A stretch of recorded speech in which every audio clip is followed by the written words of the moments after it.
So as you see here, I only took a couple of minutes and I collected a few of them. I've actually got a whole bunch more collected that I've collected over the winter, but here, here's what I got for now.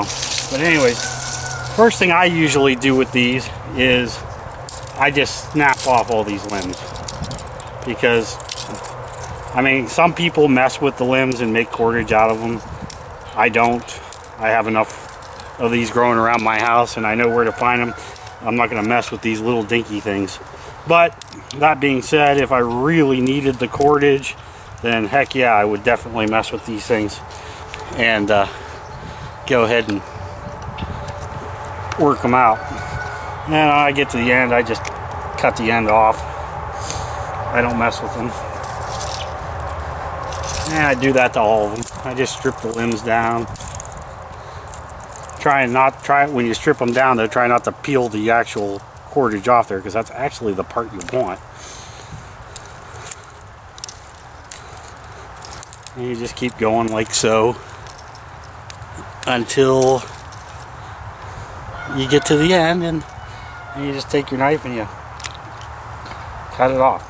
And these seed pods are worth saving, because you can take these, and if there's somewhere where you want dogbane to grow, you just break them up and let them blow in the wind, and maybe you'll get lucky and they'll replant themselves. Something to think about. I have them growing everywhere around here, so it's not a big deal. Now, to actually process the shaft itself is relatively easy. They're hollow, and I just take a rock. This happens to be one of my flint knapping rocks, but I just take it and I just go along it like so, and just keep pounding it until it splits all the way down. You don't want to beat it too hard because you don't want to screw up the fibers in it. And then after you get it down to where it splits like that, you can usually take it and mess with it a little bit. It'll usually split apart like so.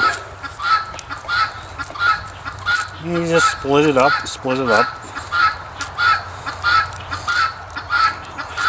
And you can see already all the little tiny itsy bitsy little fibers that are in this. And this stuff's all good stuff. Like I said, this is one of the strongest cordages you could make out of a natural fiber like this. Especially on the fly, because it doesn't really take much to do it. And I try to set it up so you can get the longest pieces possible. You're going to get some short pieces, no big deal. You just work with it. Try to get a piece of this separated so I can show you what I'm doing here.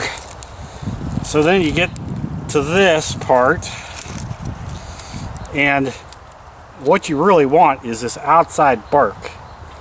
And I've found that the easiest way to get it off in one long piece is just to go around, down along it about every inch or so, and go like this, and it peels right up. And then you go down another inch, break it, use your bottom finger to push it up, and it peels right up, like so. You do that all along here. Go both ways, it doesn't matter. You just keep doing it. I hope this is coming in on the screen. It's kind of sunny out, I can't really tell. But you just go about an inch and peel it up. And you can see all these nice little fibers in here. And this is exactly the stuff you want, because this is really strong stuff. And you just toss that away. And this right here is all good fiber. Run this down here, peel it up.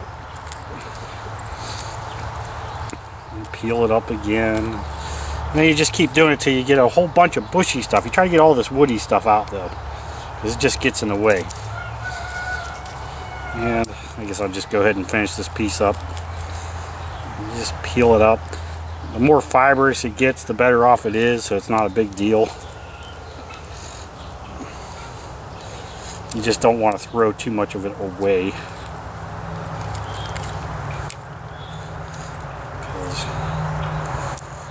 And there's one more step after this, that I do before you can make cordage. I don't know that everybody does it. I suppose you could probably just, if you didn't mind your cordage being a little bit lumpy and probably wouldn't be quite as strong as you'd like it, you could just start twisting cordage from it right the way it is.